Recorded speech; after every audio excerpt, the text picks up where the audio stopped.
Hey there, everybody. Pete here from Comic Book Geezers. Welcome to another edition of the show. And, of course, sitting right next to me, none other than... Wild Bill the Unknown Comic, hosting, again, another episode of Comic Book Geezers. We're going to do this new topic we've done, but we've got to change the name. Got to change the name. So we don't step on anyone's toes. That's right. So we're going to call it Inside the Cover. Inside the Cover. So say goodbye to a closer look. It's called Inside the Cover. Thank you for one of our viewers for pointing out why we shouldn't keep that name. We don't want to get in trouble, so we figure we'll come up with something original. And actually, I think Inside the Cover is a better idea and a better name because we show so many covers all the time anyway. That's what we've been doing for 4 years. Now we're going to go inside these great covers, and we're going to really look at and talk about And take a closer look. That's right. That's all we can fucking say, That's man. right, I don't that's know. right. But yeah, Inside the Cover is where it's at. Where it's at. So here we've got the booking question today. And speaking of booking, you will book a new title and get that all corrected. I've already done it. Oh, awesome. See, I'm way ahead of you. So Excellent. So episode number 1 has already been changed to Inside the Cover. So we're not wood. We don't want to be wood. So thank you, viewer, for looking out. That's right. Thanks for the shout out. And actually, this is episode number 3 because episode number 2 hasn't aired yet. But it will. By the time you guys watch this one, it already has. So that's what happens when you tape stuff far ahead of time. Yes, there's a lag time. Anyway, today's Inside the Cover is Avengers number 26. Jeez, look at that. Yeah, right. Man. So 12 center. So let's pop this one out, shall we? An oldie. This is an oldie and a goodie. What are we looking at, like 1964? This is 1966, March of 66. And previously owned by Roger Congleton, which I will show you in a second. So one of the previous owners actually wrote up here. You know, Roger was a grade school kid. He was in second grade. You think Roger bought himself a Polaris nuclear sub? Maybe. So, of course, and if you want to get some nice big muscles, you got that. So 66, this book you said. So here on the cover, so 1966, so this is the Avengers lineup led by Captain America. Okay, so you got Captain America, you got Hawkeye, I was going to say Hawkeye. You've got Quicksilver and the Scarlet Witch. Hawkeye? Yeah. Sound like Mogwai, right? Hawkeye? Oh, my God. But you'll notice here also on the cover is the Wasp. Right, because she was not a regular member of the team at this point in time. Anybody know? Can anybody guess who that guy is right there? You know who it is, right? Who? The villain, right there. Recognize him? You probably forget his name. It's not a very popular villain, but if you're a regular reader of the Submariner, you should know that is Attuma.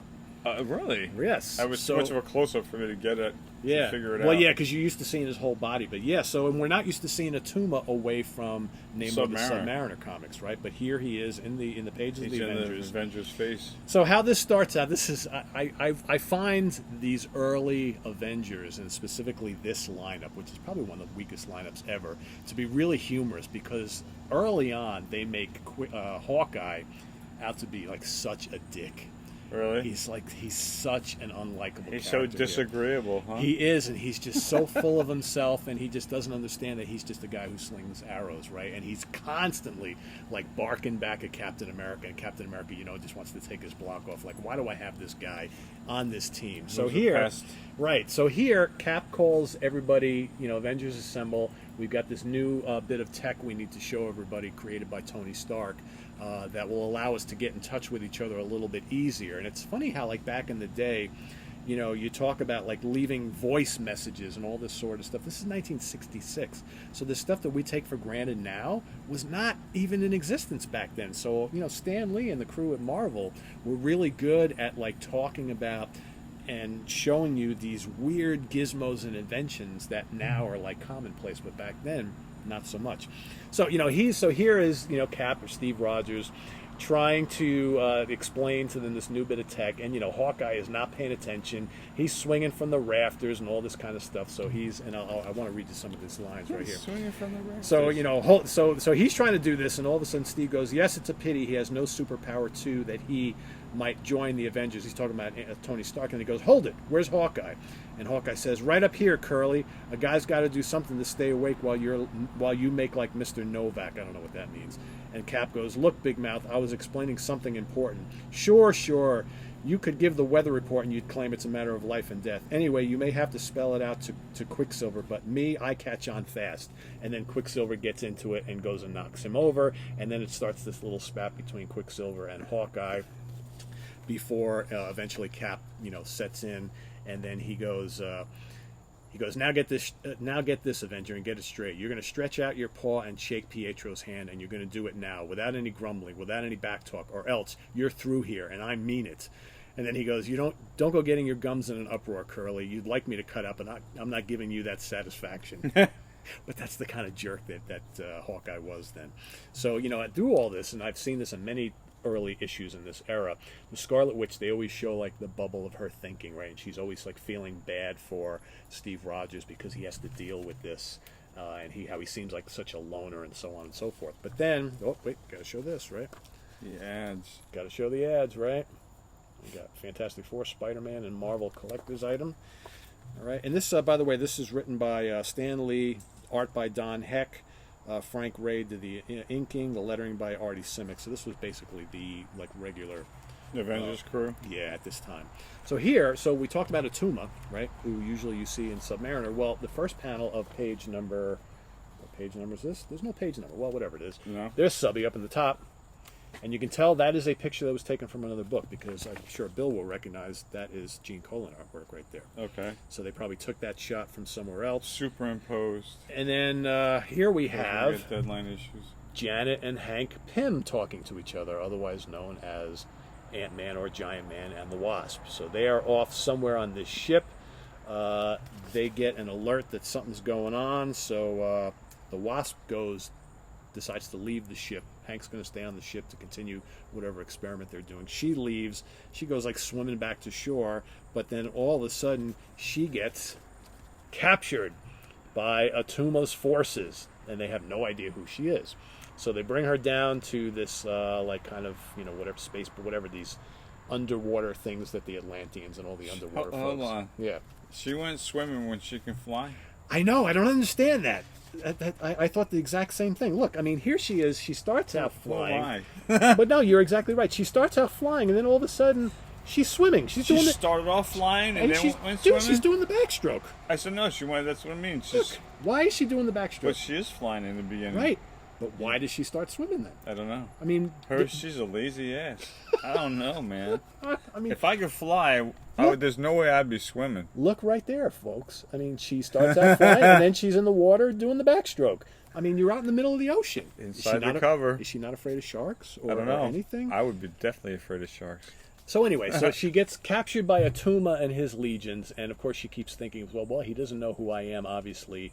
I could shrink and escape from here. So Attuma lays out this whole plan, of course, while he's talking about how his hatred for Prince Namor and how he's going to utilize the surface world to turn everybody against Namor, and he's going to crush everybody. So he's got these plans to unleash this tidal wave on what probably is New York, right, but the United States, and drown everybody, and they're going to blame it on Namor, and then he's going to crush everybody. Because world domination, he says it here in a couple places. World domination, puny surface dwellers, all the classic Fiend lines. All classic Fiend lines, right?